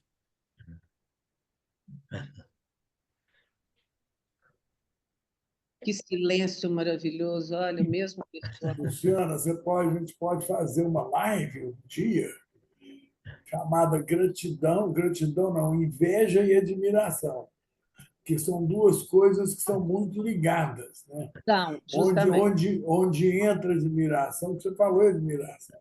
Eu fico lembrando, eu estou falando que são conceitos que não podem deixar passar, entende? Porque tem muito a ver com gratidão e com inveja, né? Tem gente querendo falar ainda. Ulisses e doutor Salim. Uma hora eu falo doutor. Ulisses e Salim, mas rapidamente é o seguinte: inveja e admiração, olha que beleza. Inveja, não ver, e admiração, admirar. Ou seja, se colocar como quem vê. Poder ver, né? Poder ver. Pois é. Se entrega exclusivamente a ver. E aí, a palavra maravilha, né? Que também é mirar, é mirabilia do latim, né? Então, a admiração implica um maravilhamento. Aí você vai ter, por um lado, não ver, por outro lado, ver e se maravilhar, que é o admirar. Vamos lá, meu amigo Ulisses. Graças. Graças a Deus. Ô, Bernardo, eu te ouvi assim com emoção, sabe? Eu tenho andado um pouco triste assim com a situação no Líbano, né? Eu lembro muito do Sérgio, É. e essa situação de seca, né? Eu tenho ficado triste com a morte de tantos animais, né? Uhum. E é uma situação muito, muito difícil na Amazônia, no Pantanal, né? A gente está passando por dias difíceis, né? Assim, dias de tristeza, eu diria até. E, e, Sim. e, e, e a sua apresentação foi um alento, sabe? Assim, foi um momento de descanso, né? Foi um momento de conexão com uma outra energia. Então foi uma pausa no meio desse caos, dessa confusão toda. O Sérgio está certíssimo, né? Assim, uma bondade, me permitiu e nos permitiu uma conexão com essa dimensão de amor, né? De bondade, que é tão necessária, né? Assim, e tão escassa ultimamente, né? Assim, a gente não tem visto isso com abundância por aí, isso não está assim para sendo distribuído. Então, muito, muito obrigado. E foi uma manhã muito agradável, uma manhã que eu estava precisando dela, assim. Uma Que chuva Um bom, alento. amigo. gostosa, né, Alice? Um Isso, exato, frescor exato. gostoso. Foi como uma chuvinha, sabe, assim, que é, é, baixou a poeira, sabe, limpou o céu, Bernardo. Obrigado, meu Muito, amigo. muito Que bom. obrigado, muito obrigado. Bom ter Agora, você junto comigo nesse céu limpo aqui, com essa chuvinha gostosa. Você e Isso, vocês, né? Obrigado. exato. agora vamos ao doutor Salim. Eu chamo de Salim, doutor Ah, Salim. sim. Ah, eu, eu vou ser breve por causa do tempo também. Mas, Bernardo, no segundo minuto da sua apresentação, você já mostrou que está sabendo, que conhece o tema da gratidão. Quando você disse gratidão é um sentimento em que você não espera uma resposta. Eu acho que isso é muito, muito sábio, né? É muito verdadeiro. Não é nada inventado, é algo mesmo que surgiu, né, dos seus sentidos, foi sensorial, foi intelectualizado, foi racionalizado e saiu dessa forma. É uma situação, por exemplo, que vivo hoje com minha mulher, né? Ela já não está conseguindo mais ter uma ligação comigo, uma coisa assim. Mas cada vez que eu olho para ela, eu digo, eu só cheguei aqui por causa dela. Eu tenho muita gratidão. E não espero que ela vai me dar esse retorno. Então, gostei muito dessa colocação de que gratidão é um sentimento. Gostei muito também, Bernardo, da sua erudição quanto à semântica, né? Mostrando para a gente o que é realmente essa palavra gratidão, etimologia da palavra, a extensão da palavra, tudo muito lindo. Eu queria apenas acrescentar, em termos de uma possível contribuição, essa questão de água que o Márcio também falou, do instinto de vida e instinto de morte. Eu penso o seguinte, que nós todos nascemos para morrer. Isso é da nossa história, né? E para isso nós precisamos ter vida, então ter um instinto de vida. E nesse ponto aí, eu acho que muito importante é a gente tentar substituir esse instinto de morte por um instinto de sobrevivência que nos afeta em tudo que nós fazemos. Ela vem à frente dos nossos passos. Se nós estamos caminhando sobre um fio ou se nós estamos caminhando numa passarela com com amparos laterais, né? De que nós não vamos cair. Então, eu estou muito satisfeito, concordo com o Ulisses, foi uma manhã muito, muito chuvosa, muito bacana, e parabéns, Bernardo. Muito obrigado pelo Aí, teu... beleza, você Eu falando da agradeço. Ione. Só um Vamos, minuto, que eu preciso dar um beijo na Ione aí por nós. tá A bom, Ione, Sérgio. realmente, eu tenho uma gratidão enorme, porque fico de novo emocionado. Quando a gente começou tudo, ela estava com a gente, né? Recebendo, cozinhando, trabalhando. Muito obrigado. Um beijão nela. Nossa, você é suspeito para falar, mas eu agradeço imensamente. É um reconhecimento que vai fundo no meu coração. Que bonito. Obrigado, Salim. Muito obrigado. Bom, Bernardo, você Ei, minha quer amiga, a sua voz falar para finalizar? quero, assim,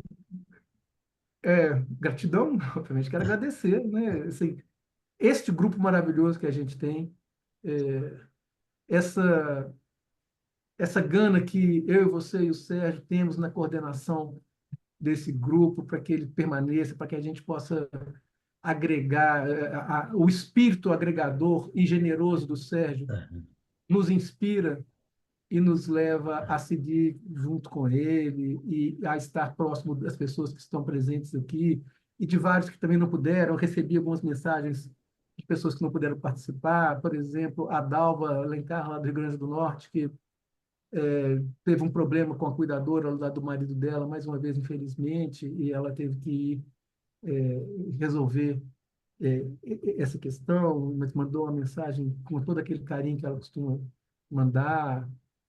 Ana Carla Santana, outras pessoas que também não puderam comparecer, mas que já no nosso grupo já manifestaram, não compareceriam, mas manifestaram carinho. E dizer que estar com vocês é ser nutrido dessa gratidão, desse amor, desse companheirismo, dessa alegria. E, e, e é muito difícil ir adiante sem me emocionar demais. Porque há pessoas aqui extremamente importantes na minha história de vida longa, e há pessoas imensamente importantes na minha história recente, né? A minha namorada está aqui, e há pessoas, amizades, por exemplo, a Ani e o Felipe virem de outro caminho para ouvir a gente falar de Melanie Klein, Winnicott, coisas que às vezes pode parecer um pouco estranha e inóspita, mas que vêm com amor, com carinho, para receber o que a gente tem para passar, para compartilhar, e são acolhidos com o nosso amor aqui também. Então, essa experiência, assim, por mais que gratidão se tornou uma palavra muito banalizada, essa experiência de gratidão para mim, como eu disse, que ficou muito mais clara para mim quando eu estava voltando dos meus pós-doutorados. Ela passou a fazer parte da minha vida de um modo muito intenso. E, e isso ativou em mim esse sentimento com muita facilidade. Então, quando eu encontro as pessoas que eu amo, as pessoas que me amam, as pessoas que são queridas, as pessoas que são generosas, as pessoas que são cuidadosas, as pessoas que me dão um valor que para mim é significativo, e as pessoas às quais eu dou também um valor significativo, isso sempre se mobiliza em mim com muita facilidade, e eu reconheço com muita facilidade esse sentimento. E poder reconhecer, viver, ter quase sempre a flor da pele esse sentimento é muito bom. E é muito importante. Me dá uma sensação de que eu estou vivendo, de que a vida está andando e de que, como diz o Winnicott, viver vale a pena. Então, eu agradeço muito a vocês, porque com a companhia de vocês, eu estou sempre sentindo que a vida vale a pena. Bacana, que bom. Muito bem. Ainda mais com a Flavinha agora, né? Eu fiquei com a certa, assim, ciúmes. Se ela é boa, ela é muito boa. Fica com a ciúme, Paulo, eu te amo. Eu também. Bernardo, muito obrigada, gente. A todos, muito obrigada. Vamos agora ter o nosso encontro em novembro ainda, né? Que vai ser online. E dezembro, repito, teremos o nosso encontro presencial para nos abraçarmos. Quem puder, será muito bom. Sérgio Ked, um grande abraço. Muito obrigada. Obrigado. Salim, um bonito. grande abraço também. Muito obrigado, Luciano. Alguém tocando Mercedes Sosa, Graças a Deus. Vamos ouvir quem está tocando. Mercedes Flávia. Padre, amigo, hermano, iluso É muito lindo. del que estoy É isso, assim a gente conclui maravilhosamente. Porque, Realmente, graças à vida. Obrigado. Obrigado.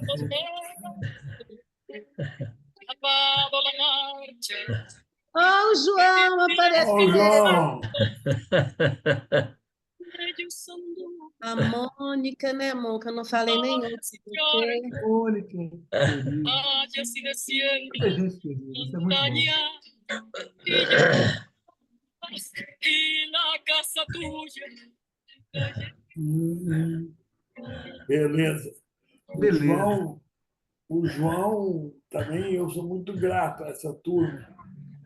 Foram a segunda turma de residência que eu tive, eles me protegiam, sabe? Me protegem até hoje. Obrigado.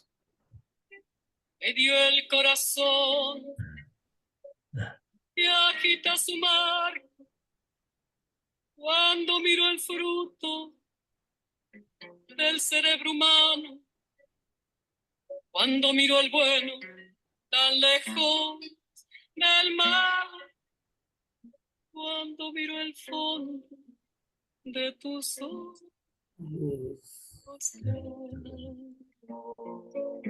Lindo demais.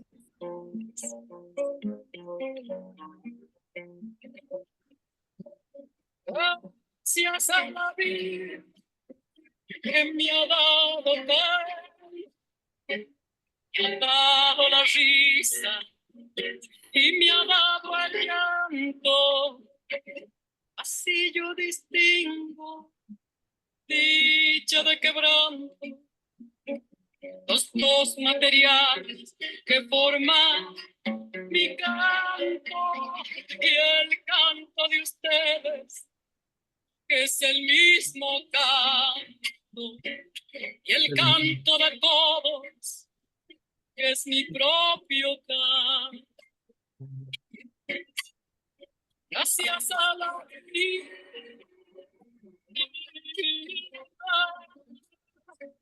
Gracias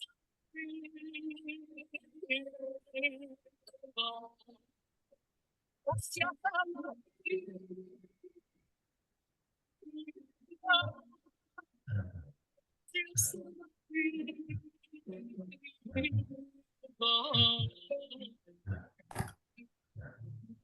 Vou lá.